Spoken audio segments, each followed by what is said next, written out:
Hello, can you hear me? Yes.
Welcome to our session on transforming global value chains for a healthy planet and prosperity for all.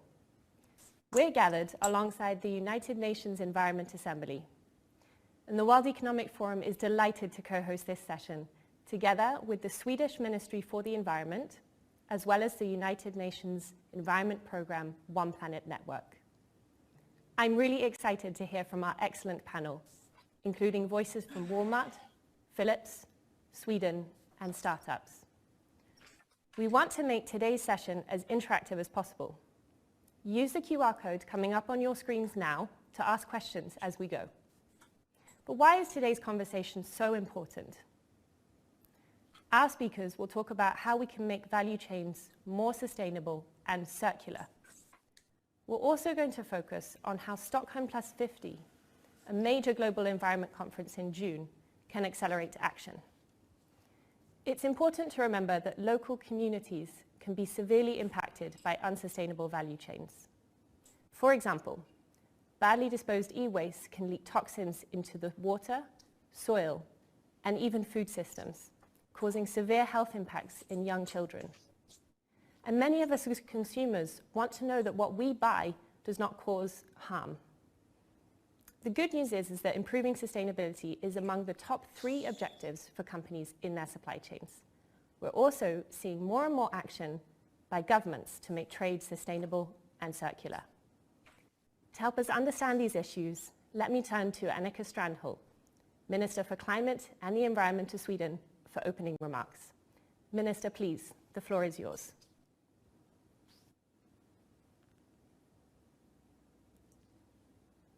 Minister, I think you need to unmute.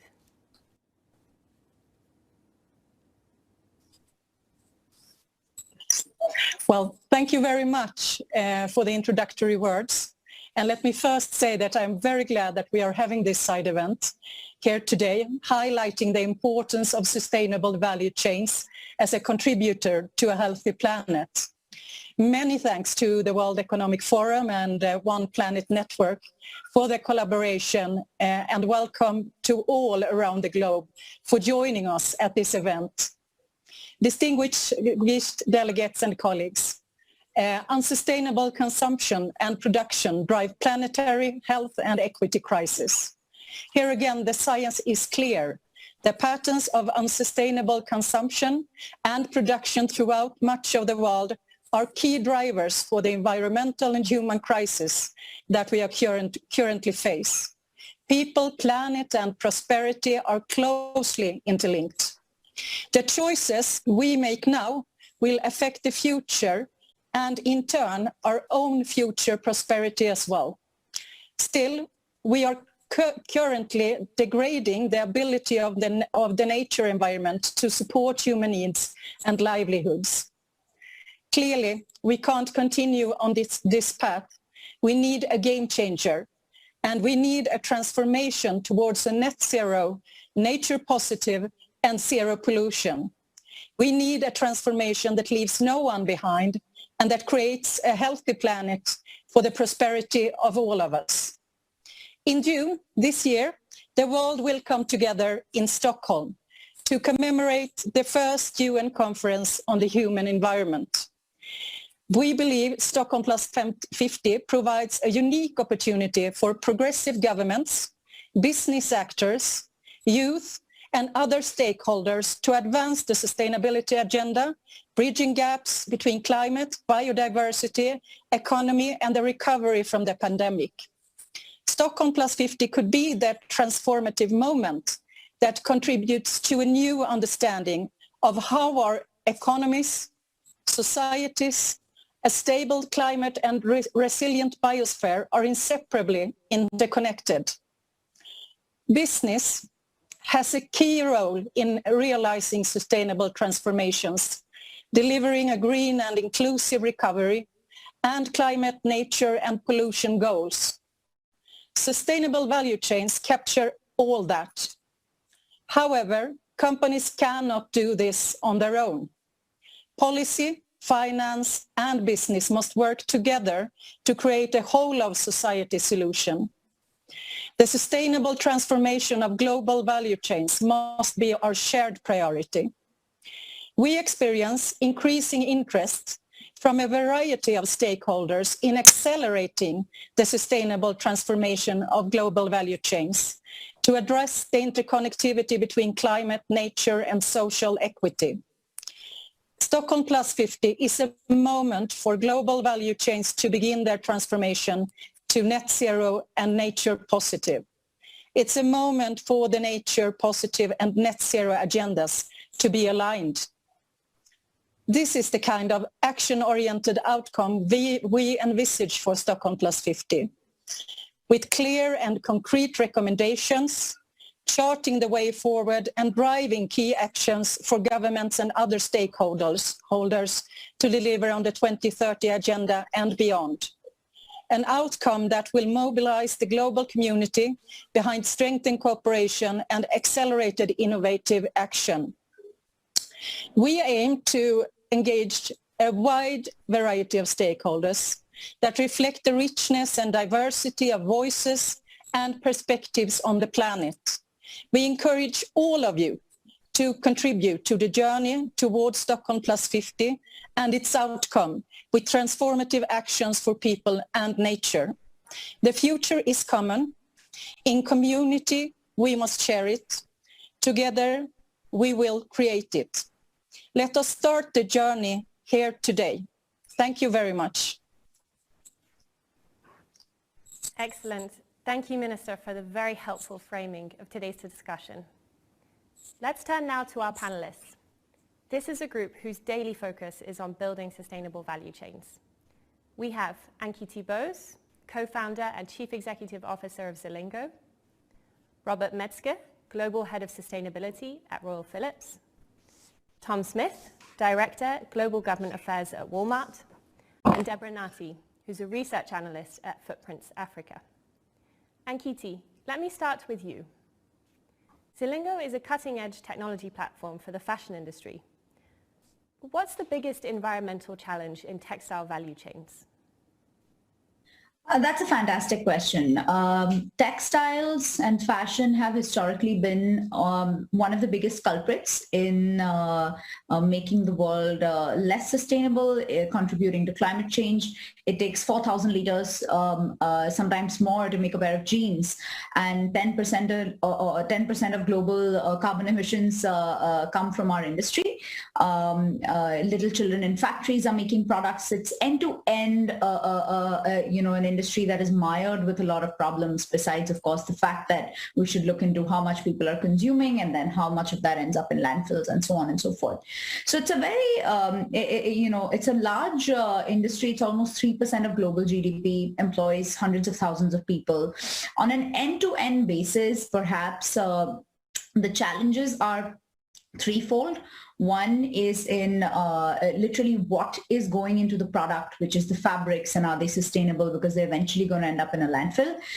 Second is, what are the practices? How much water are we wasting? Are the labor practices okay? Essentially the production and the manufacturing, is it being done in a responsible manner? And then the third is there an aspect of circularity and responsibility in the way that it's being consumed?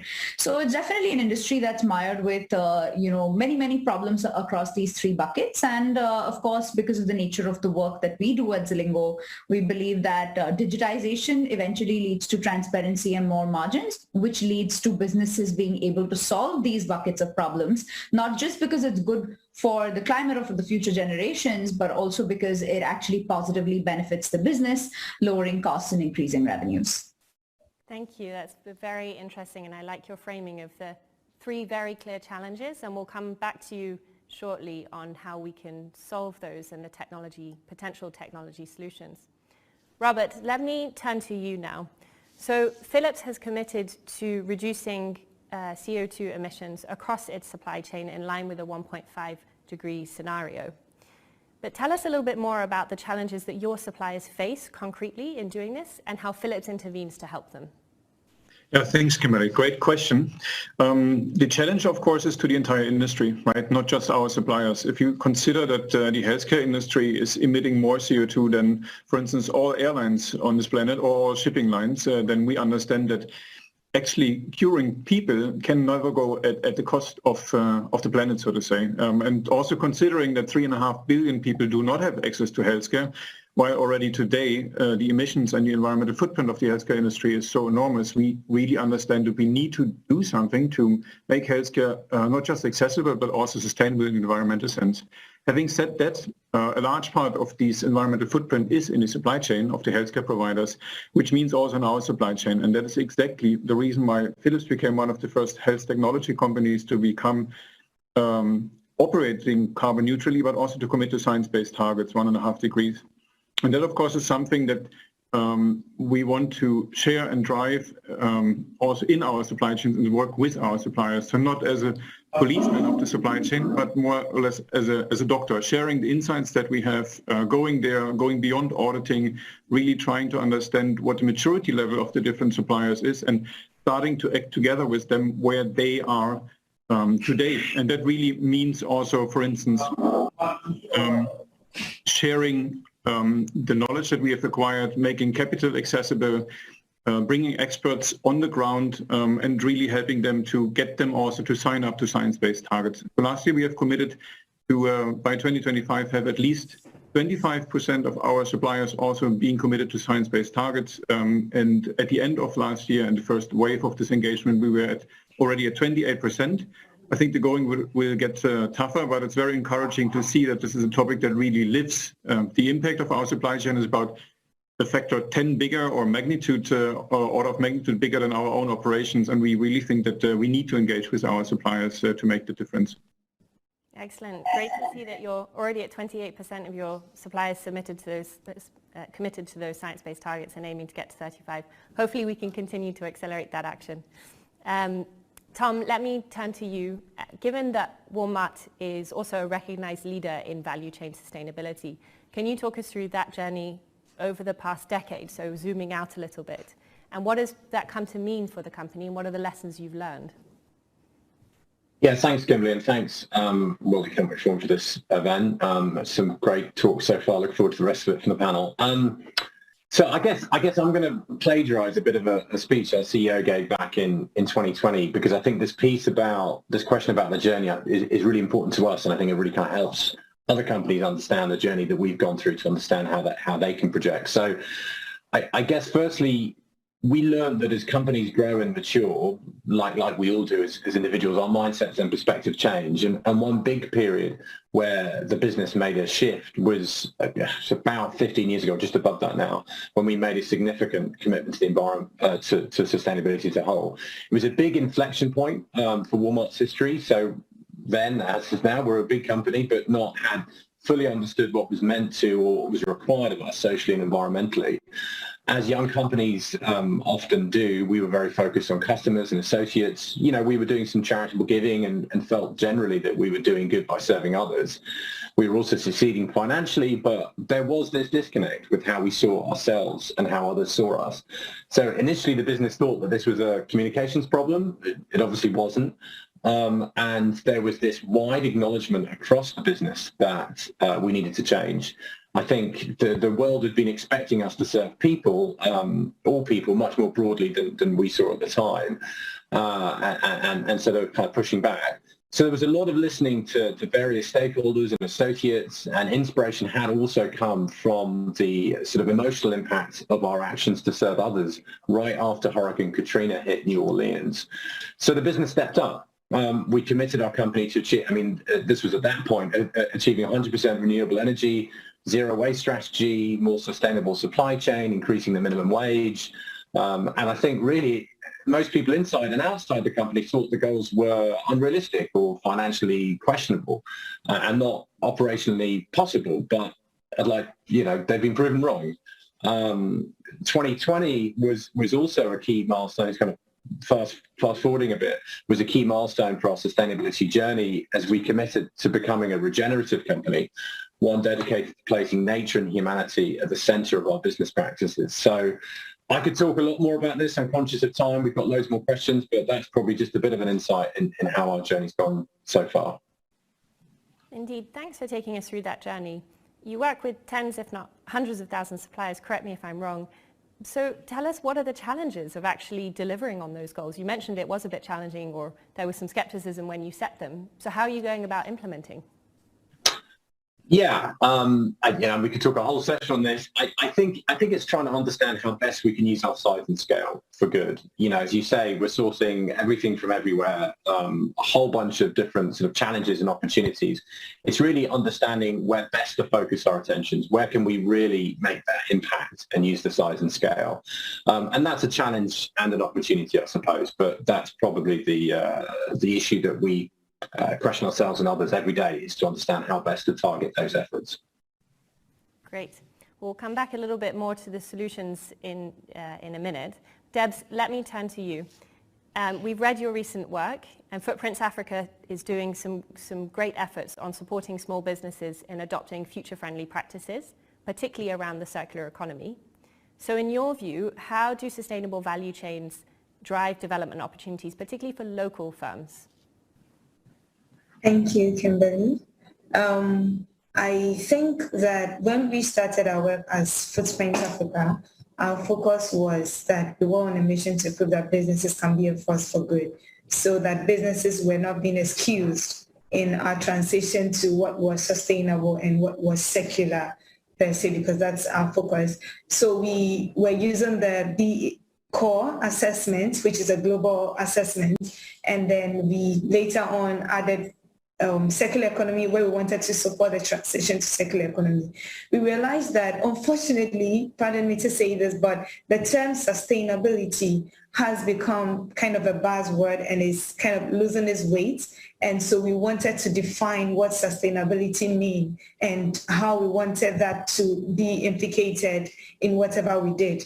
And so our focus, our targets, when we speak about circularity and when we speak about sustainability, had to do with regeneration, and it had to do with inclusion. So we wanted things or businesses that were regenerative, the value chains that were regenerative, and value chains that were inclusive. And so when we talk about sustainability, then what does it mean in specific terms? So we are looking at paying living wage across the value chains. We are looking at zero waste emission across the value chain, which includes zero toxins, and it also includes less use of fertilizer, maybe not using fertilizer, thinking of soil health. We are thinking of local resources and community resources. How do we respect those things as businesses? And we are thinking of fair payment terms for the local value chains. You know, we sometimes have the local and smaller businesses not being treated well because they are measured as bigger companies would be measured. And so those were things that we were thinking of when we talk about sustainability, when we talk about circularity in general in the value chains. Thank you. Great. I really like that last reflection, that local and smaller businesses were being measured up to the same standards, and that's a real challenge that we all need to think about how we address that. On this topic of challenges, tell us a little bit more about other challenges, or elaborate a little bit further on the challenges that are holding back small business circular strategies, particularly in Africa. Thank you. So when we started the Circular Economy Project, we wanted to profile at least 500 case studies that were practicing circular economy, so we could understand what the circularity state of Africa was. We are going to publish that very soon. And speaking to some entrepreneurs, we had to interview some of them. We interviewed a little about 200 or a little over that. And we realized that they had some trending issues that cut across most of these companies. I can only highlight a few, but first one I'll talk about is how they had to take on so much in the value chains because they didn't have ready resources available for them, and they didn't have people to take on the different separate value chains. So instead of just focusing on producing one thing, they have to think about how the resources come about and where the resources come from before they could feed it into their production. And because they are small, they are not able to take on the pressure that comes with that. They also have to compete with bigger companies because these are usually small businesses, new concepts that are coming up, and they have MNCs that they have to compete against who are probably in the linear economy, and they already have all the policies and all the opportunities favoring them. So these businesses would have to build their customer base. They have to build, they have to do their own, give exposure, marketing to their products, and reach out to people, new people who would understand their concepts. And that also takes some time for people to get to know what you're doing, understand why you're doing it, and buy in. So that was also another challenge in there. And there were also power imbalances, especially when it comes to decision making and when it comes to policy making. So we would say that we are bringing stakeholders together to make a policy, but usually policies are far-fetched from what exactly is going on ground, because we are not speaking to the right people, the indigenes. You're not speaking to those who are actually being affected by these policies or who need to implement these policies. And there's one thing I've been saying, that policies don't have to be thought of as separate things on their own. They have to be thought of as things that or rules that govern people, that these people are the same people that are setting up the policies. And so how do people set policies that work for people? And so when I am at the table to set a policy, then I'm thinking of how does it affect me as an individual and what's the implication on the environment. And so I'm not just taking myself out and trying to put up some set of rules and regulations. A friend, I'm not going to mention names, but a friend told me a story about how he was into reusable bags, producing reusable bags, so that they're advocating for not using plastics and single-use plastics. And they approached one of these big companies in the country so they could partner with them to use the reusable bags for shopping. And this company wouldn't want to buy in because they already had a foreign partner who was taking care of their plastic bags, and these plastic bags were supposed to be decomposable, and so they were just finding what they are doing. Solutions are supposed to be linked to the indigenes. They are supposed to bring in the individuals on the ground, and we are supposed to be looking at how do we support the people we are serving, and not just trying to put something across because we feel it's going to support the environment or it's good for everyone. So I would hold it there. I'm not talking too much, but yeah. Excellent, many thanks. Indeed, I think later on we'll start to talk a little bit about what policies are needed and how we really send those right market signals, both for the business that are trying to drive that change and also so that we ensure that we really have that meaningful impact. And Kiti, let me come back to you. Earlier, you talked us through the challenges in the textiles value chain. You mentioned issues around fabrics, you mentioned issues around production, and also creating more circularity. Talk us through some of the opportunities you see to address those challenges, and how can Zilingo help? Absolutely, Kimberly. I think the main thing that is a reality is that the consumer wants something that's affordable and desirable, and unless and until we are able to help businesses make their products competitive, affordable, desirable in a way that's sustainable, it'll be very hard to drive a large-scale transformation, which means that business goals and sustainability goals have to go together. What we do in our work every day, which is sort of what we think sort of applies to the larger industry and many other supply chains as well, is that if you can use digitization to create end-to-end transparency, to digitize the flows of data, of goods, and of money, if you incentivize that digitization and that transparency, so as to give the businesses across the supply chain, like little factories and maybe mid-sized factories and fabric suppliers and traders, if you give them an incentive to digitize and be transparent, such as access to better financial services with that transparency, or access to better tracking because of those because of that digitization and that transparency, or access to better raw materials, access to better pricing, access to better markets to actually distribute their goods, then it starts to make sense. So just to sort of put numbers to that entire flow, right? In fashion, because in textiles, the whole industry is so undigitized at large that when you digitize it end to end from fabric or let's say from yarn to closet, you end up creating 15 to 25% more value, even fairly conservatively, right? Which means that you've opened up 15 to 25% margins for the businesses across the value chain. And that means that you've made it transparent, you've made it digital, you've made sure that the labor was fair, you've made sure that you've used the right, kind of materials as well. You've made sure that you can actually share those details, like, how a food label is. Imagine if your clothing could have a label of what has actually gone inside it. And then you can plow those profits back to make sure that you can have sustainable practices. So I think it's important to use technology as a tool to drive profitability, business goals, and sustainability together, and then it works. So that's what we do. Great. I very much like that, putting profitability at the service of sustainability. Let's dive in a little bit with you here. I'd love to get a really specific example. So imagine I'm a retailer and I'm looking to work with you to source sustainable fabrics. How would that work? Typically, what retailers would do is they would have a design in mind, or they would have a specific, like clothing has spec sheets. It's called tech packs, like which are the exact specifications of what your design needs to come out manufactured. What we would do is we would match a retailer or a brand with the right suppliers who can actually manufacture that product. They would sample that product. They would see what kind of ESG verifications the supplier has, and so on and so forth, labor verification, working conditions, and so on and so forth. At the factory end, which is the supplier, we actually have the software which is tracking every movement across the assembly line of that factory.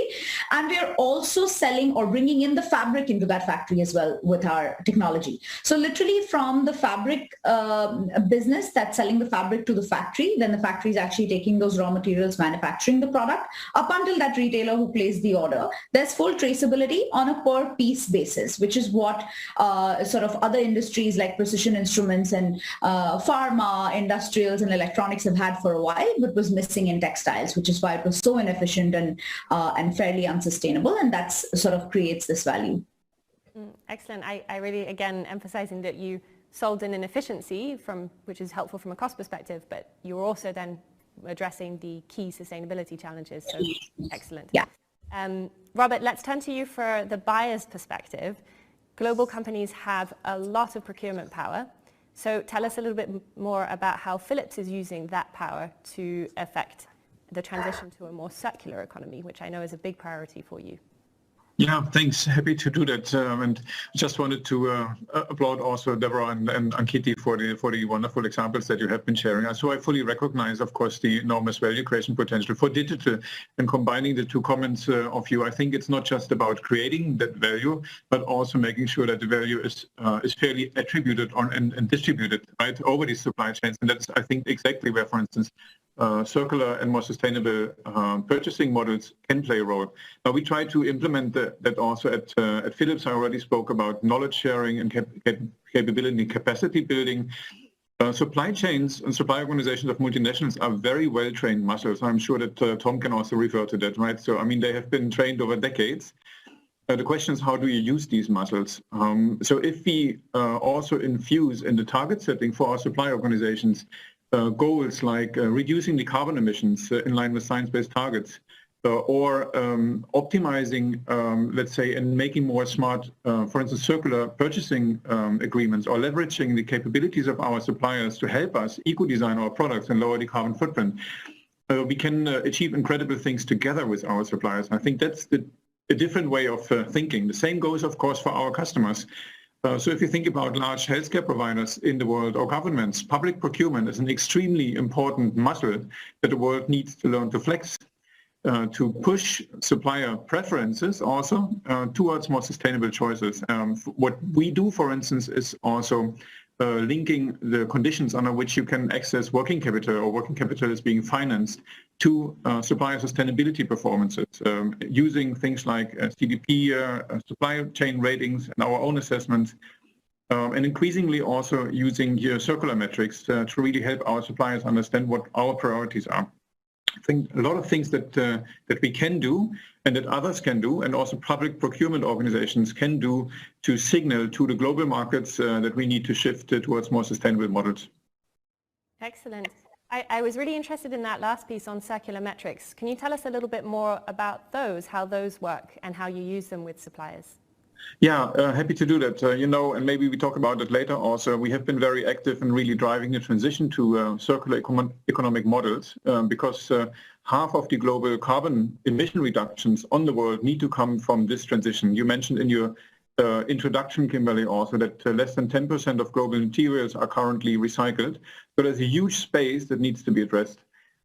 We are moving as Philips to offering integrated solutions rather than selling products. And of course, that is also something that goes upstream. Now, in order to drive that, you need to have also metrics. There's a lot of metrics out there that try to measure circularity. They differ by industry. But for instance, one metric is to measure which percentage of your total global revenues comes from circular models. So we try to go to 25% by 2025.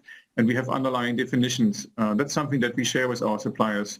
Then, of course, a more easy thing may be to say, okay, what percentage of recycled plastics are you using, for instance? Metals are largely recycled anyway. And signaling to your supply chains the amount in kilotons of plastics that you are willing to buy in terms of recycled materials, because that creates demand and demand security for your suppliers so that they can invest. So a lot of things that you can do.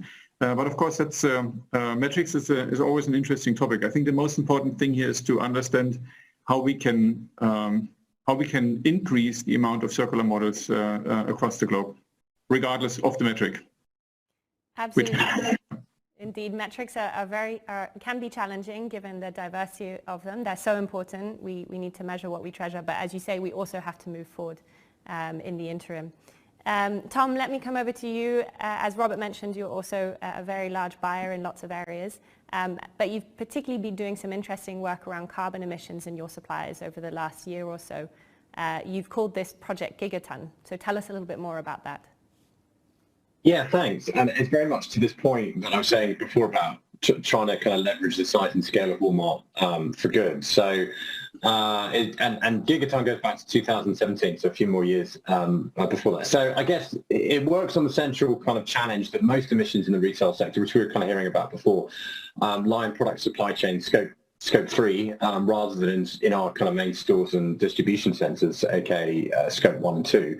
So we launched Project Gigaton back in 2007 to engage suppliers, NGOs, and other stakeholders to sort of challenge climate change. So Gigaton aims to avoid 1 billion metric tons, aka a gigaton, of greenhouse gases in the global value chains by 2030 by inviting suppliers to set targets and take action in 6 key areas. So energy use, product design and use, waste, packaging, deforestation and sustainable agriculture. So the very much objective is to sort of democratize climate actions by making resources available for any suppliers to get started and increase their ambitions and impact over time. So very much trying to capture and support all those suppliers in our supply chain, really understand and how to improve. We designed, or the team designed, Gigaton, to the actual specific Gigaton platform to support suppliers from a range of progress. So some that might be already in this journey, some that are starting up, very much just trying to offer resources such as calculators to help set and report goals, interactive workshops, guidance on best practices, and additional links to resources initiatives. And back to the point of collaboration, we're working with a number of different NGOs such as Wildlife Fund, Environmental Defence Fund, Carbon Disclosure Project to help us improve the methodologies, support supplier submissions on their progress, and lead many kind of initiatives of their own to support suppliers. So we've got, I'm trying to look at some of the kind of latest stats on it. We've got, I think it's about 3,100 suppliers already on the platform.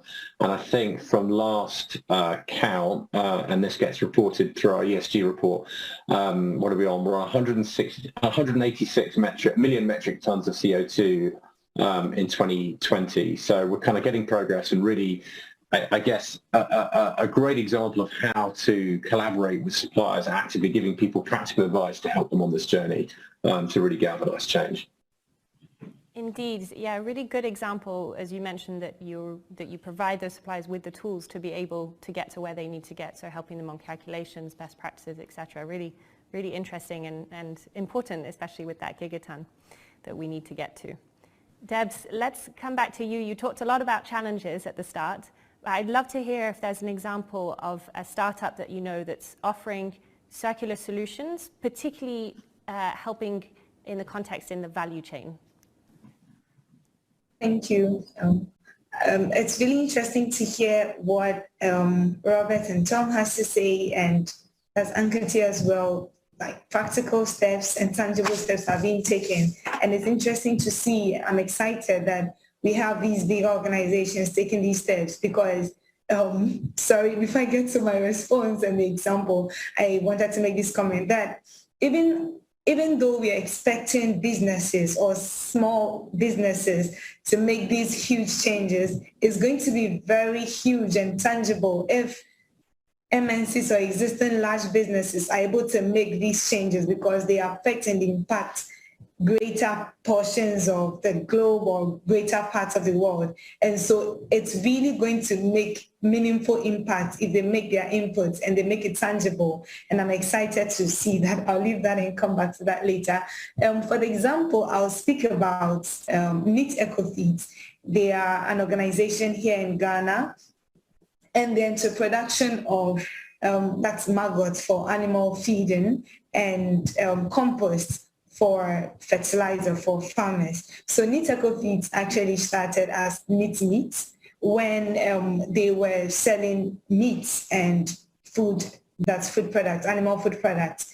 Then they realized that the waste coming from their abattoir was very enormous and they didn't know what to do with the waste. And that was all going into the environment. And so they thought about it and tried to design out solutions that could design out the waste they were going to produce. And this was going to add up to the existing abattoir waste that was already enormous because meat is one of the things that is hugely consumed in Ghana. Let me speak to Ghana because I am speaking from Ghana. And so Neat Eco-Feeds decided to produce these maggots and to produce these compost from the abattoir waste. Now, in doing that, they realized that, we cannot just use our waste to produce these things. And so they decided to reach out to the community and they started getting waste products from the community, the local breweries, and they started getting from the local porridge seller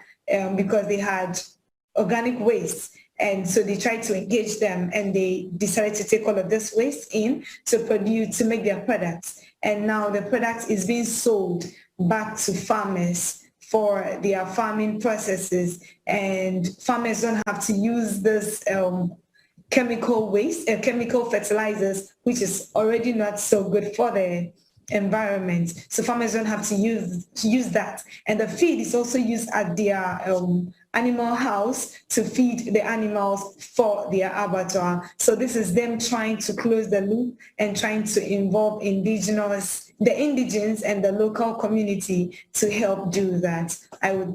This example I would like to give. Excellent. Indeed, I love the fact you mentioned closing the loop at the end there. Yeah. That's critical that we don't see waste as waste, but that we see it as a resource and an opportunity. And that's a really positive story from the context of the food value chain. Remembering, of course, that agriculture accounts for a third of global emissions. So really important to get solutions and reductions there in those value chains. Yes. Thank you all panelists. These were really great insights and a tour around the challenges and also some positive messages on the solutions. While you've been sharing, we've had some questions come in from the audience watching today, and hopefully the QR code can go up on our screens again for those of you watching in case you want to ask additional questions. But let me pose now some that have already come in. Ankiti, I'll start with you first. We've got one on technology, something you spoke about a bit. Now, the question is technology alone sufficient to address sustainable value chain challenges? Please. Actually, I think technology is an enabler. Perhaps the other couple of things that play or play a big role is how consumers feel about it and how policymakers are going to guide us in all of this. So the consumer part is fairly obvious, I guess, but the policy part of it is getting more and more interesting.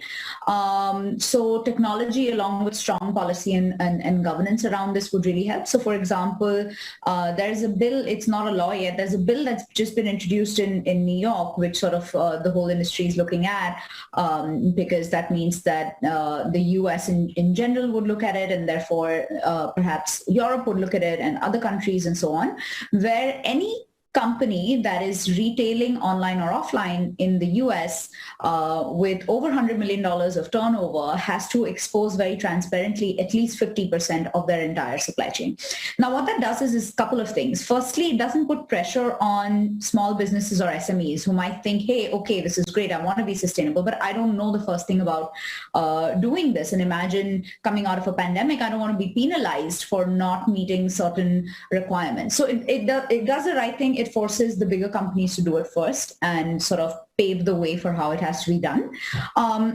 And along with that, I think what it does is it creates incentives for banks, financial institutions, certification agencies to all sort of work together with retailers quickly. So I think policy is the one thing that goes really well alongside with technology and consumer interest that can make this happen very fast. But obviously policy, not policy alone, but along with financial institutions supporting it as well. So it has to be a very concerted effort. Indeed, and in the opening remarks we heard from the Minister that we need to blend the business practices with the policy action, and that's been a theme that's coming up again and again throughout this panel. So Robert, Tom, let's turn to you both. I think you might want to weigh in on the policy side. We have another question here, and the question is, are governments doing enough to deliver sustainable value chains? And if not, what more can they do? What types of policies are needed to build on what Ankiti just shared? Do we want to go first, or?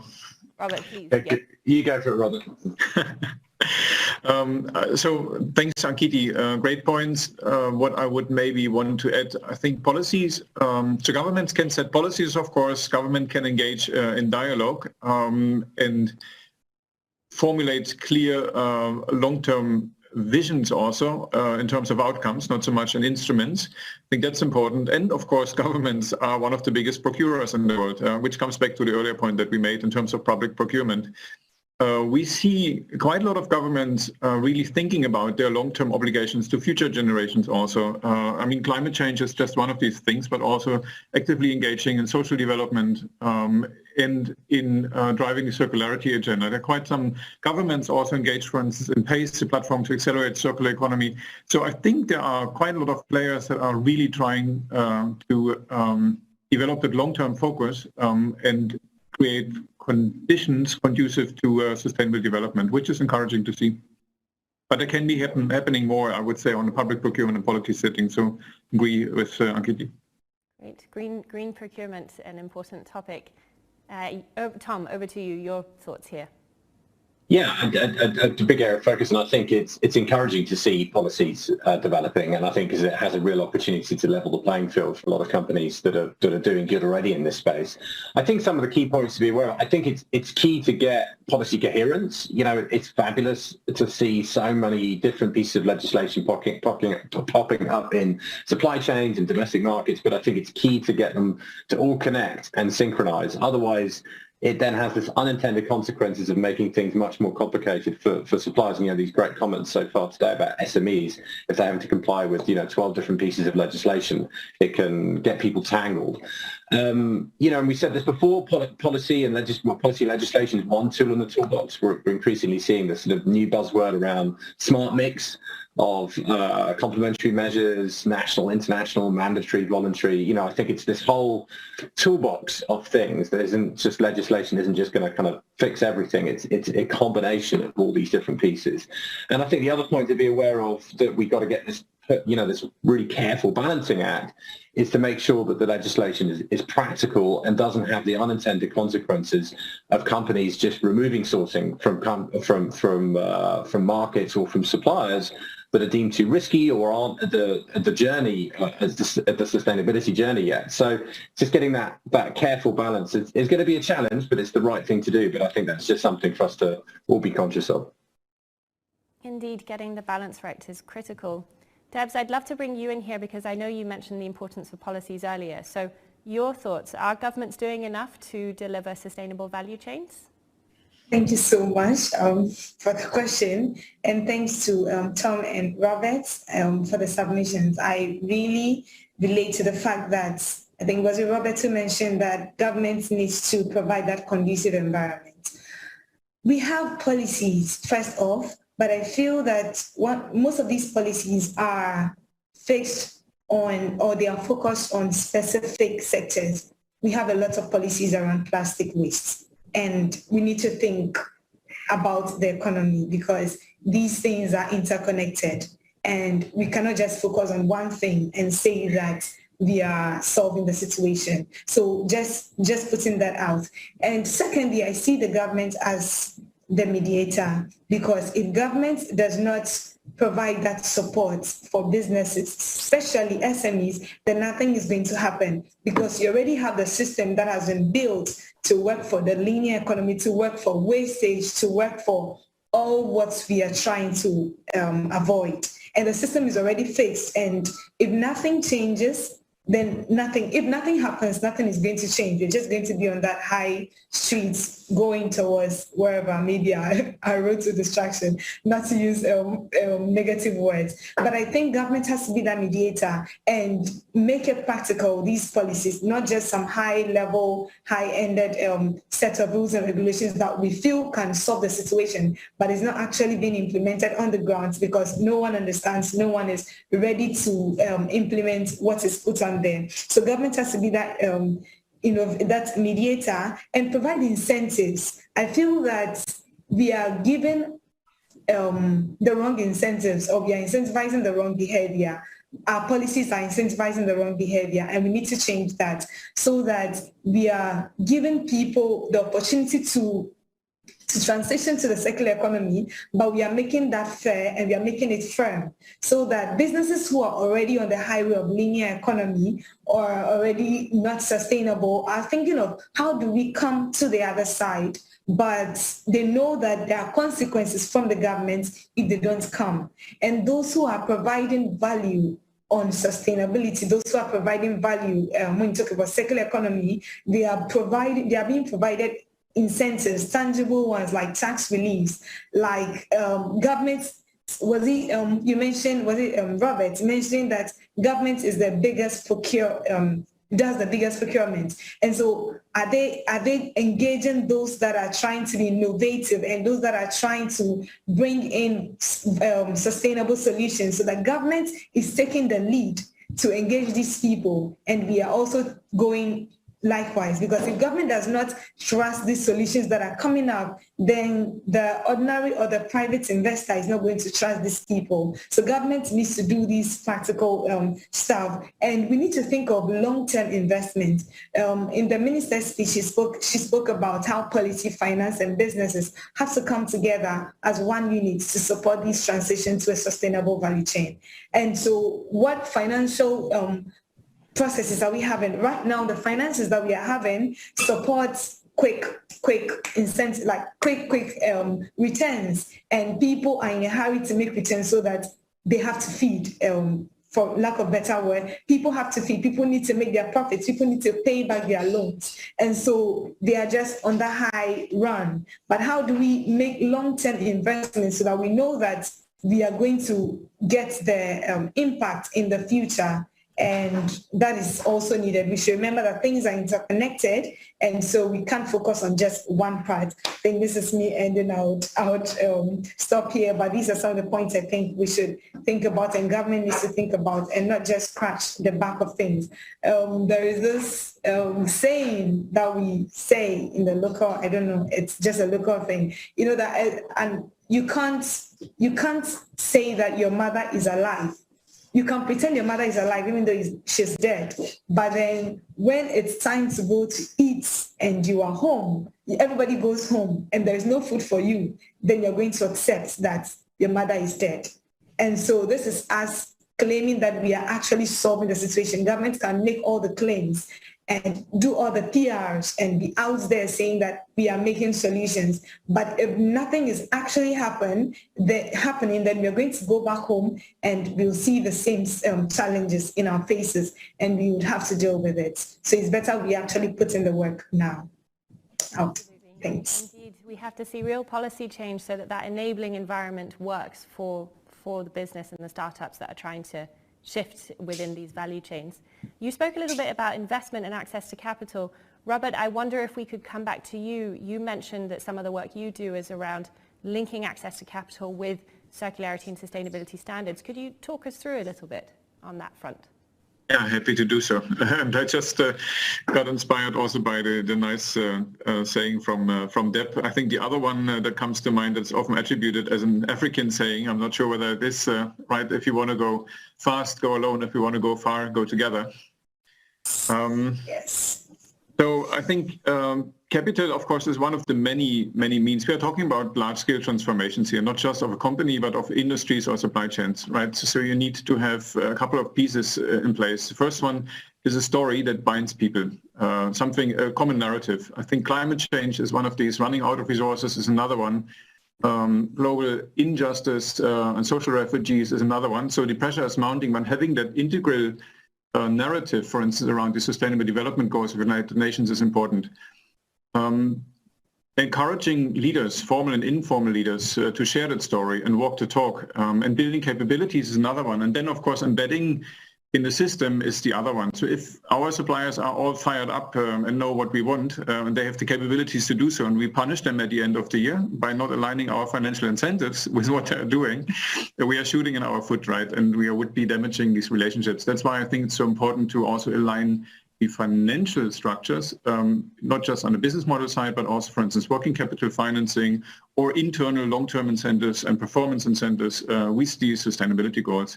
So that's exactly what we are working on with, for instance, giving better conditions, financing conditions, depending on supplier sustainability performance. So that's one of the many wins, but I want to stress that's part of the package that you need to transform large supply organizations or anything in the world. Indeed, I think another theme that's coming up here is the need for many different levers across the value chain, but also from policy to be able to get to where we need to go.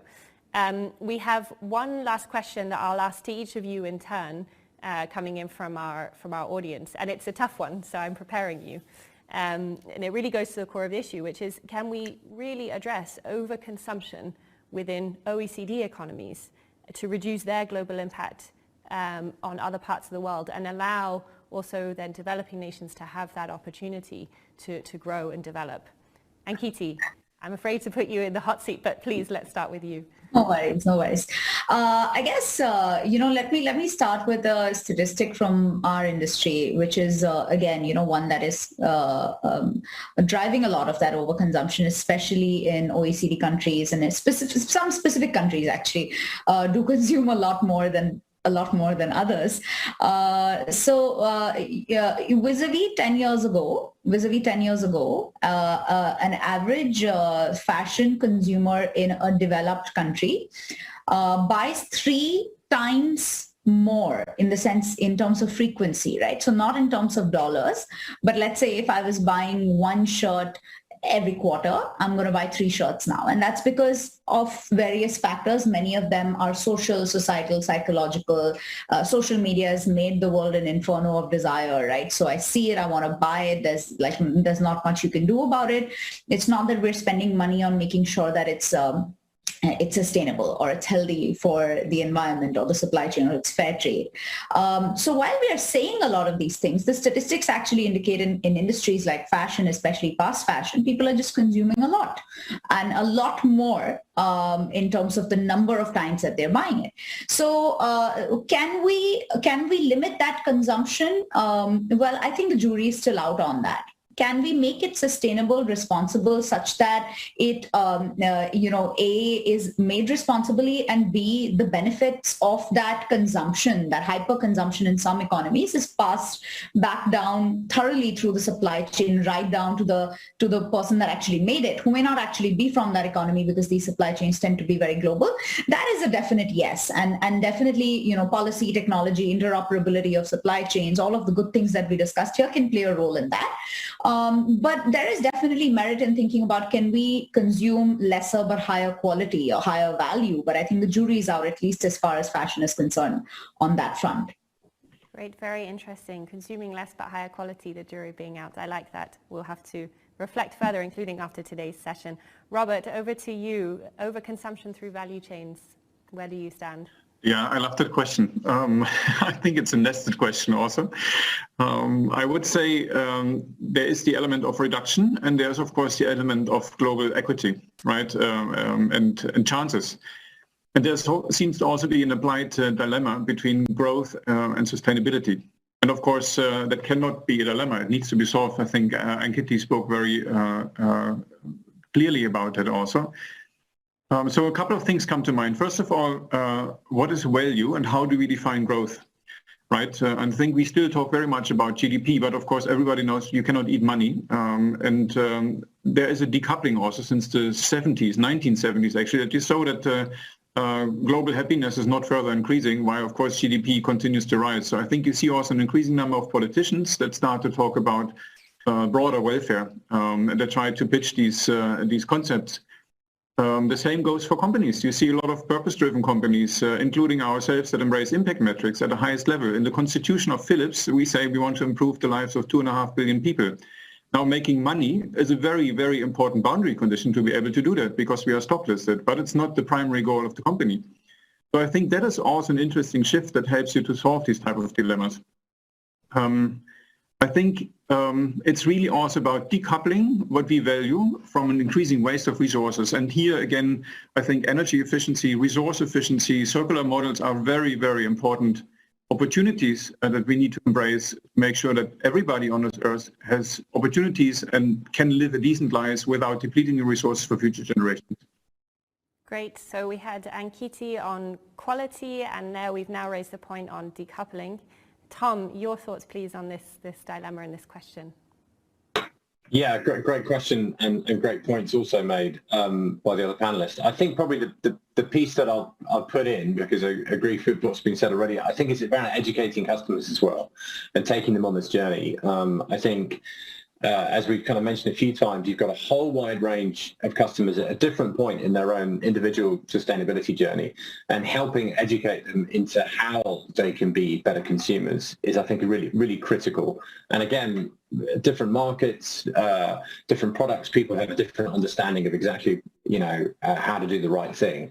And there's a tremendous opportunity of the business community to help bring customers along with that. I think the other point, sort of sub-point to that, is to understand what the barriers are. What are the barriers for customers in making those more sustainable choices? Understanding that, building it into product development, not just putting a certificate, it's not just as simple as putting a certification, but really understanding what the needs are in terms of the quality or the product design, all these different things, and building that into the whole product journey right from the start. And so back to this whole circular point is critical in helping address some of those kind of big challenges.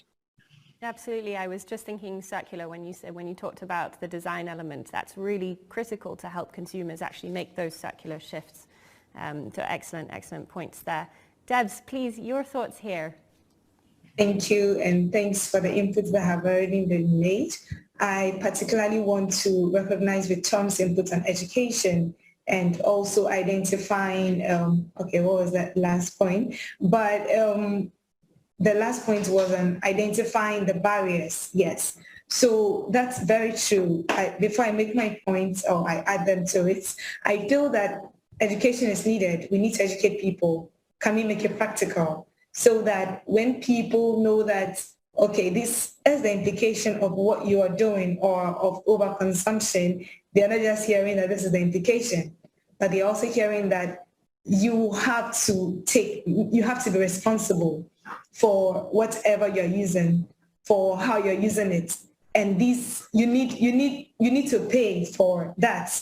So there is a fee that someone is going to pay on the other side. And the fact that you're not seeing it doesn't mean it doesn't exist. And so can we make people pay that fee upfront? An example is closing the loop.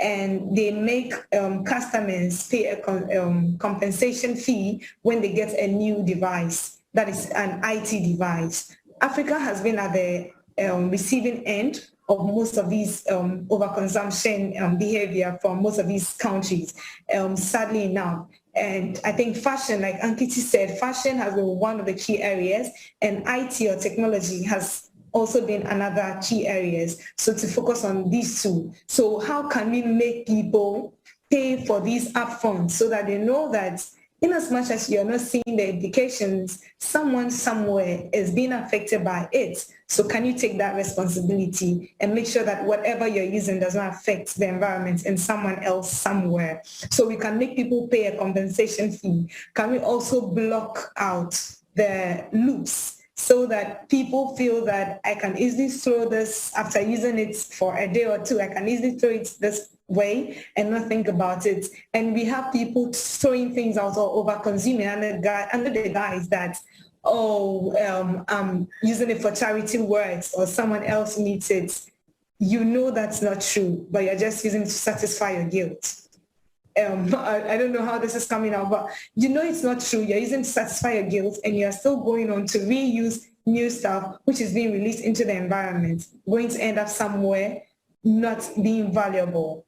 So why don't you make the right choices and not talk about charity, some charity work somewhere? So people have to know and people have to be held responsible, and we need to block the loops. It's so easy to send these reusable stuff or first, what can we call it, secondhand? I don't know. It's easy to send these waste materials down to Africa because yeah, we need it. Okay, we know we need it, but we don't need all those secondhand stuff. And they come here and they end up in the trash. So how do we block it from coming here so that people who are producing it are taking care of their own mess and they are putting the right measures to take care of whatever they are creating? Because if it's in your face, let's say you are throwing out garbage into your back end and your back end is covered, so you don't see what's going on there. All right, let's bring that back in to your front view. Keep on throwing the waste and see if you are enjoying the view. If you're enjoying the view, nice, let's go on. If you're not, you're going to do something about it. So people have to see and they have to make these solutions. Then I want to also talk about the barriers. That's also true because we can educate people all we want. We can tell people what's the best thing to do is, but if people don't have the right places that they need to use this educated, the knowledge they don't have the right places to implement it, then they're going to just go back to what they know. For example, I know I have to recycle my plastics. How do I do it? I don't know where to do it, how to do it, how to get access to it. Then I'm not going to do it at all because it's tantamount to not having the knowledge at all. People want to use recyclables or they want to use biodegradable stuff, but if it's not accessible to them, if it is expensive and they don't know where to find it, then they'll just go back to doing what they already know. So how do we identify those barriers and build the solutions, making the solutions accessible to people, close to people, so they can come towards a solution and actually make these solutions work for them? Let me not talk too much. Great, thank you, Ness. I really liked what you were just saying back then, that value chain sustainability does not mean dumping waste elsewhere where you can't see it. That's not actually solving the problem. And we've really then also got to get our trade frameworks right so that we cut down on illegal plastic and even electronics and other materials waste dumping, but then we incentivize the right types of trade for the recycling and for the alternative materials. So I think that's an area which governments and indeed in partnership with business and NGOs really need to think through on how we realign our trading systems for circularity to have the right impact. Thank you so much for answering those questions from our audience. I'm sure they appreciated all of your reflections. We'll go into a last round of questions for me. I'll start with you, Ankiti, again. And when you were speaking, you talked a lot about some of the policy developments that are ongoing, particularly in the US. But can I ask you to dive in a little bit deeper on what's been Zalingo's experience with value chain sustainability policies to date? I think throughout our journey over the last 6-7 years that we've been in this industry, we've seen a huge shift in the mindset of both businesses, policymakers, and in the conversation that happens from, hey, is this an issue, to yes, this is a really serious issue and we need to figure out how to actually get something done. I think Tom made this point earlier, is that, but everything's got to work together. though, right? So the data, the systems, the regulations, everything has to be interoperable. I can't have something coming in from China, then being, finished in India or Vietnam, and then finally getting shipped to Europe or to the US. And every country has its own piece of little legislation, but nothing actually talks to each other.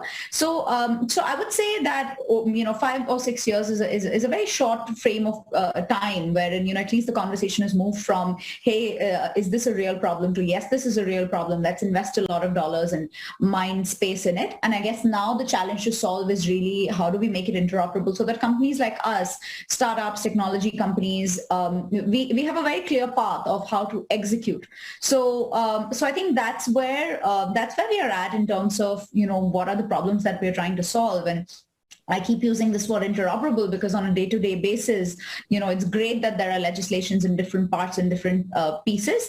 But a lot of the work of, hey, what does this mean? Does this mean I need to match a Vietnamese supplier to a brand in the US because their original Chinese supplier now cannot fit the bill any longer?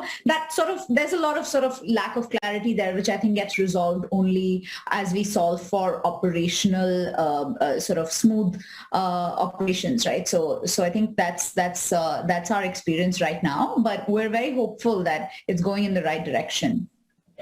Great, good to hear that it's going in the right direction there. Robert, coming to you, what's the role of government here, or how can you see government accelerating circular value chains? Yeah, thanks, Kim. Echoing also what Ankiti said, I think this interoperability is, of course, really important, which is not always in the hands of a single government, especially if you're operating globally as we do. But being open to the dialogue and listening, I think that's already a very important piece.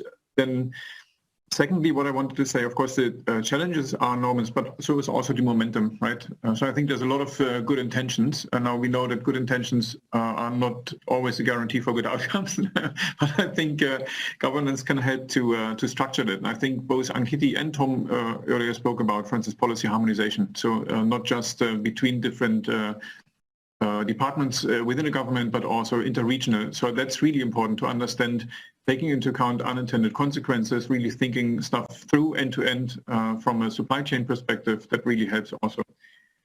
And coming back to the point, at the risk of sounding like a broken record, I think really thinking about how to get sustainability criteria, including for instance circularity, into public procurement really will make a difference. It's a huge market, and the power of supply chains and also public procurement can really create these incentives and signal demand on the government side also. Great, good to hear that message on public procurement repeated again. Tom, coming to you and also taking a little bit of a look forward now, what are some of the policy developments that are on your radar in the area of value chain sustainability? Yeah, great, a lot probably. I think top level summary, there's a huge amount going on out there, as we've kind of alluded to before, and as all this conversation about policy coherence. I think probably some of the key trends that we're seeing is, obviously the main theme of it is moving from voluntary standards into these kind of formal pieces of legislation. Seeing the merging of the environmental and the social agenda. A great example of that was the latest draft of the European due diligence legislation, which that was released, day before yesterday, started many years ago on a human rights focus, and now is incorporating lots of elements on human rights. Likewise, the deforestation regulation in Europe has human rights elements. So I think that's a big thing to kind of watch and to understand how these pieces all come together. I think, so probably the three other kind of key trends is kind of one around ESG regulation. So not necessarily formally kind of government legislation, but just understanding how the investment community is operating. We're seeing that in US and in the EU, that this is going to have this kind of knock-on effect on value chains, depending on how investors view criteria and how companies report. We're seeing the multilateral standards and policies from a kind of global level. We're obviously, we'll all be very familiar with what came out of COP26. We've got COP15 looking at nature this year. We've got UNEA 5 looking at plastics today. I mean, we heard about that earlier today. And we've got the UN draft treaty on business and human rights, as well as a variety of standards coming from the OECD. So you've got this kind of high-level global standards piece. And then thirdly, which is what we've been, I suppose, talking about a minute ago, got in this kind of country-specific legislation, seen that across Europe and France, Switzerland, Germany, also in the US. And, we're seeing kind of similar pieces of legislation develop in many different countries as well. So probably that maybe some thoughts of some of the pieces we're following. Three big trends there. If I can ask you a quick follow-up on that third level, the country legislation, to what extent are you seeing that those countries' policies are following the international guidelines that you mentioned on that second layer? I think broadly speaking, they are. To what extent, I think is probably the variation on that. Certainly a big thing that we encourage everyone to align with these central standards, which is where, the UN Guiding Principles in Human Rights, the OECD due diligence guidelines, those are really kind of core pieces. I think they all refer up to them. I think to which degree it will vary, but obviously the key important point on all of these legislation is about implementation, which needs to be done in a local context. So there is slight variation there. Indeed, it's and Debs will come over to you, but you've mentioned this earlier in the panel. There's a difference between having a policy and then actually seeing it implemented on the ground. So Debs, for your last question here, for you, what really needs to change to help circular solutions kick off and really scale up, particularly in your region? Thank you. But this, I think I'll start from us as Africans. So we are already aware, and this was confirmed when we started our research, that the concept of circular economy has never been new on this continent. It's something that we've practiced for long, but we're trying to transition, or rather leave that, because we felt, there was a better concept somewhere we needed to implement to look elite or to look high and mighty. Now we are gradually noticing that mistake, and we are coming back to where we started from. So right now, what we need to do is to make take tangible steps to implementing the circular economy principles. I'm excited to know that the WCEF is going to be held, 2022 is going to be held in Rwanda. So that gives that exposure, that puts the spotlight on the continent and on the country, so that we are able to explore what we can do as a country or as a continent to be able to transition to a circular economy. Then we can institutionalize it and make sure that we are making meaningful impacts instead of just talking about what solutions are supposed to be done.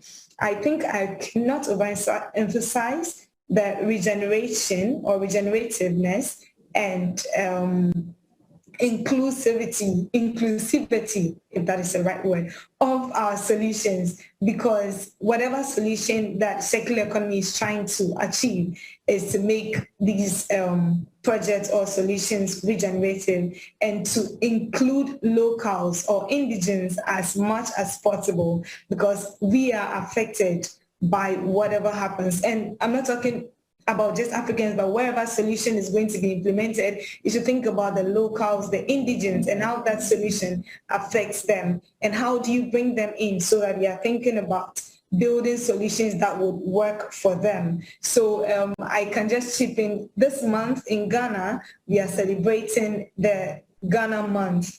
We want to celebrate things that we have as a country and how good they are. So when we are talking about solutions, this takes me to my next point, then we are supposed to build in solutions that tallies or works with existing systems, because we cannot say that, everything that you come and meet is wrong wherever you want to implement a new solution. You can't say that everything is wrong and you just want to bring in this new savior solution to come and help the system, but the system has things that are working. So how do you build in your solutions to match what already exists, so that people do not feel that this is a new thing that is being built, but people can just have that easy transition. It's going to be fair, it's going to be easy, and people can relate to it and actually want to implement it because they identify with it.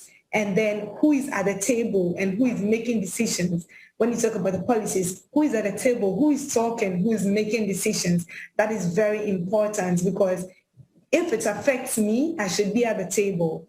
And I'm not talking about picking one person who probably can understand and speak English because, oh, this person is high to the group, but trying to be diverse as much as possible. The minister spoke about that, being diverse, reach out to diverse group of people, stakeholders, and get to understand what the implications of whatever solutions you want to introduce are, then bring their voices in and try to implement these solutions is very important.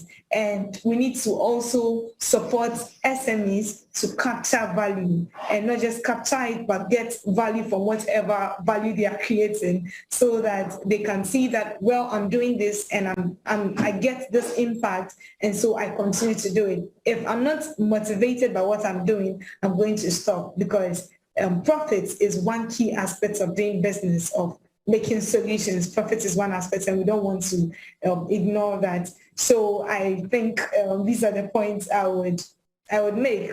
And yes, let's not forget that the locals or indigenous solutions are the best, and they can be the best when we are able to tweak in policies that work with them. Thank you. Excellent. Thank you, Debs. And you mentioned the World Circular Economy Forum that's indeed taking place in Rwanda later this year. I know we're really excited about that too, to be able to continue these conversations. Thanks to all our panelists for those reflections. I'm going to ask you one last question and also to check whether you've been listening to each other. Debs, let's start with you if that's all right. We'll go in reverse order here. Okay. So our question is, based on what you've heard from each other today, what would be the one message you'd want to convey to leaders when they gather in Stockholm Stockholm+50 in June?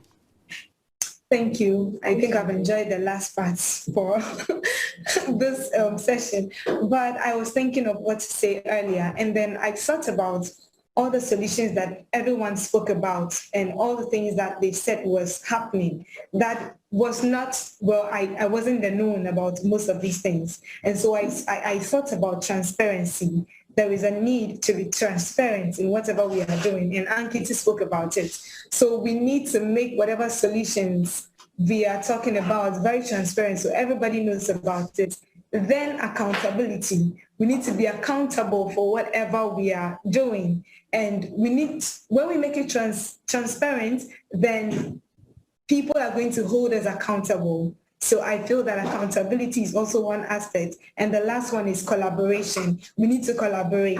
Existing big companies need to collaborate with smaller businesses in their value chain. How do we make these collaborations tangible? And how do we make it open so that everyone can access it? It's very important. If we have these sets of rules that is preventing people from getting close, then we're not going to achieve anything. So I hope these 3 words actually say what should be done, but I'll go with collaboration, accountability, and transparency. Thank you. Excellent. Thank you, Debs. Tom, over to you. Based on what you've heard from the panel today, what would be your one key message? Yeah, I mean, great question, and unfortunately it'd be something that I brought up as well, but I know others agree with me. I think it's this piece about policy coherence. I think it's fantastic to see so many new collaborations, so many new actions, so many governments stepping up and engaging on this agenda, but we need to make sure all of these pieces fit together, otherwise there's a risk the movement will not be as effective as we want it to be. So I'll keep it nice and simple for that. Indeed, a good key takeaway message on policy coherence. Robert, your thoughts on this, based on what you've heard from others, your one key message? Yeah, I very much like what I heard today. I think one of the centerpieces that came back throughout all discussions is the element of circularity, right, that touches all of us. So if we could get our shoulders behind the idea of doubling circularity in the next decade, wherever we are, that involves all the elements, I think, including digitalization, including transparency, including harmonizing the policies around it, but embracing a vision like, can we double circularity as governments, as individual businesses in our supply chains? I think that would create a huge momentum. So I think that that would be my message. Good. I like very much that ambition, indeed, to double circularity over the coming years. Ankiti, based on what you've heard, what would be your one key message? I think all great points around circularity and policy, but maybe one thing that I learned and I was reflecting on is just on responsible incentivization. I think governments can incentivize, I think, there was a point that Robert had made about financing, Tom about different businesses across the supply chain working across different countries. Deborah talked about education. I think governments can do a good job of incentivizing people across the supply chain in different countries to achieve this goal. So maybe that would be a thought to end this with. Excellent, thank you. So I think we heard some key messages from our panelists, including accountability, policy coherence, circularity, and ambition, particularly there, as well as incentives. So thank you indeed, panelists, for those thoughts. We now have an excellent closing speaker, Isabella Teixeira, who is the co-chair of the International Resources Panel. Isabella will guide us on how we go forward from today towards Stockholm+50 in June. Isabella, please. The floor is yours. Thank you very much, Kimberly. Good morning from Brazil. I'm very delighted to join you today. And yes, we have really excellent inputs in this debate and this dialogue. It's more than a debate, it's a close dialogue. And I'd like to thank you very much, the Minister Annika, and also the panelists, Tom, Robert, and Kit, and also Deborah. I think that the discussion today has shown that we can no longer think of value in purely economic terms. In reality, there are many forms of value, such as social and environmental ones. We need to understand value as a common good. It's something very important that should be observed, considering all the inputs that we have seen from green finance, like transparency, be fair, transition, fair transition, etc. These are the comments and really important inputs that we have during this dialogue. Green procurement, etc., etc. We need to change our mindset. Value change demands value change approach demands for narrative change and also to make transparent and the diversity of realities to manage sustainability, business, and green economic goals. You have a really diverse of situations, not only developed, but developing economies. And I think that Deborah makes very clear when she suggests, for example, that we need to deal with transparency, accountability, and collaboration. This is really diverse. Politically, is really we have a diversified world that we need to understand how value chain will come in this world and how indeed we manage business and people commitment and engagement. Supply chain, we need. My opinion, it's very important that we observe the new relationship between nature and humanity will drive us to be planetary players, not only global ones. It's a new understanding. The triple environmental crisis, when you manage nature, we need to understand that we are interconnected and the impacts go beyond the countries or even the transboundary impacts. We need to understand how we impact into today nature and how value chain will is coming exactly to make we have a better performance, but more than this, be committed and co-responsible. It's very important to understand the concept of co-responsibilities and connecting the dots, and also how we go beyond the short-term perspectives. As I think Deborah mentioned, the importance of long-term investment, but we need to deal with the short-term perspectives and the disputes of the past with the future. And I think that value chain has an important role to come into this new reality and to address concretely solutions and how we can act based on science, but more than this, committed in the right direction that some of you mentioned this. So I think that we need to learn how to grow with nature, not against nature. Okay, it's very important that you can have a transformative education to bring people back and committed to integrate to nature. It's really something that we need to understand how we mobilize middle class.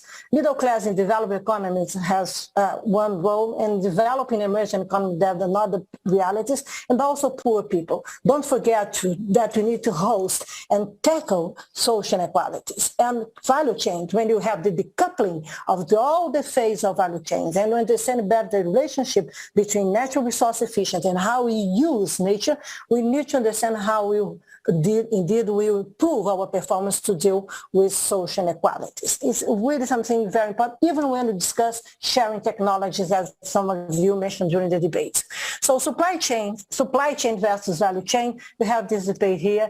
I think that what I mentioned before, acting use science. This is what value chain means, okay? And also how to be committed to science-based targets, as some of you mentioned. And it's about global transformation based on natural resource efficiency and how connecting the dots, how we can connect the things, not play in silos as we used to play today. And moving from and beyond the green wishing, not greenwashing. It's green wishing. We need to understand our role, how we can convince consumers, people, our choice to move beyond and from green wishing, that everyone wants to act, consider the green world, but how we can go beyond also. This is very important to be seen, to be observed when we discuss the value chains approach. The supply chain approach has proven useful to provide goods and services for consumers and users. It can address concerns of environmental impacts and exploitation of labor, okay, and for example, through product traceability and fair trade practice. The value chain approach builds on the knowledge of production process that the supply chain approach provides. So this is not about adding something new, but it was about connecting what already exists to address social and environmental change, local and social and environmental change efficiently. By applying a system lens, we can identify the socioeconomic drivers and barriers, as some of you mentioned during the debate, that influence value chains operations of different sectors, taking into account the complex feedback loops that influence the operations and the behaviors of actors along the value chains. It's not easy. It's not simple. All of you mentioned this. This approach shows that the key points of interventions are often not the same as where natural resource use and environmental impacts take place. That makes systems analysis essential. Finally, I'd like to remember here, because I don't have much time, I know this, to manage something that also was discussed here, stakeholder cooperation. This is not only individual players or some individual societies. We face a triple planetary crisis, as mentioned before, and climate change, biodiversity loss and pollution, and socioeconomic challenges. These are complex issues that cannot be addressed in isolation. Cooperation is key. So we need to know how we'll come. But it's not only based on the North and in the South, the traditional North and South cooperation that we used to have in the past. We need to understand the new dynamics of the world that is coming into the global South, considering the Western and the Western international cooperation.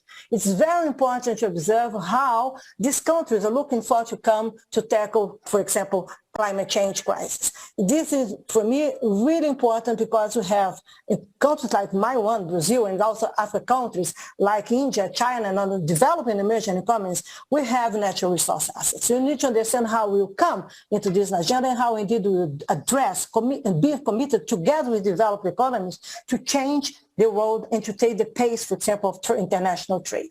Finally, we cannot forget the role, as I mentioned before, of middle class and poor people. Please don't forget it, because they are part of the equation. Local needs are also global ones. Don't forget it. Okay, if not, you need to understand how you come into this different reality. And when we have this approach to value chain, be sure we need to know more about how we can connect things and how we give back the good outcomes of this approach so people consider local needs to address local needs. A good example is what's happening in Amazon region in my country. What is happening in Amazon region is not the same that's happening in the northeast of the country or the southeast of the country. And we have 27 million people that live in Amazon in Brazil. Okay, and this 8% of these people live in cities. So sometimes when you go into value chains, you have this coupling process. You understand better how the things are connected. Of course, that will be committed. We need to be committed, but to be transparent. And we'll be dealing with fairness, we'll be with inclusion, and also need to deal with online and offline world. Take care of this, okay? Because it's not easy sometimes to manage short-term perspectives. How did we manage this? As all of you mentioned, that to be efficient, to be competitive, to have new business models of business, and also how you can be fair, how it can be inclusive, how indeed we can have a just transitions. All of you mentioned this in different perspectives. Even when you go into circular metrics or you go in value chain methods, it's important to understand the gap of data, for example, or how you can use science better to address local and regional demands. Finally, it's also important to engage actors at local level because there are different realities across the world and within countries. For Stockholm+50, I'd like to remember you that as we approach this summit, I want to underline that conversation on value is not about idealism. Please, okay, this is not idealism. It's about pragmatism. Okay, it's about putting values in action to bring about sustainable human development. Indeed, when you're pushing the issue of social inequalities, we're looking forward to address better human development in a new relationship between nature and humanity. In Stockholm+50, we'll see the launch of the Global Strategy for Sustainable Consumption and Production and Sustainable Development Goal 12. This strategy is based on the value chain approach and is aimed at promoting transformative and catalytic partnership across high-impact sectors and value chains. Of course, textile industries is one of the key ones. That's food supply chain is another one. It's very important. Mining also. We need to understand how the supply chains today will come to become value chains, as you have been discussing here. So I think that we are also taking concrete steps, in my opinion. Costa Rica's approach, for example, to food value chains, a new approach, and also Tunisia that is coming, addressing socio-economic concerns on primary production stage of food value chains, a good example that countries are looking to change modernities to perform in a different way. My plea to you is, if I can have this, Kimberly, please commit to the value chain approach. Engage those who have power and those who have not, okay? Expand the horizon of what value means. Put values in action and let us come together around a common agenda for a sustainable future. But don't forget it, the future is today. Bring the future to the present, take the right decisions today, and be prepared for a process of transformation that's not easy, but it's the right way. I'm fully convinced that after almost 40 years working in this agenda that we need to do this now, not only because we have the triple environment requirements, but because we have opportunity to have a better life and to promote on new base, the human development around the world. Let's do it. And I do apologize because I don't have much time to discuss this, but look, we need to act using science. And value chains is really a good opportunity to connect things, to drive things together, and modern things, to use science to allow us to act based on our realities and our challenges and our ambitions. Thank you very much. Back to you, Kimberly. Excellent. Thank you so much, Isabella, for those powerful closing thoughts. Thank you very much to our panel, and thank you to all of those that were watching with us today. We look forward to continuing the conversation through to Stockholm+50 in June. Thank you.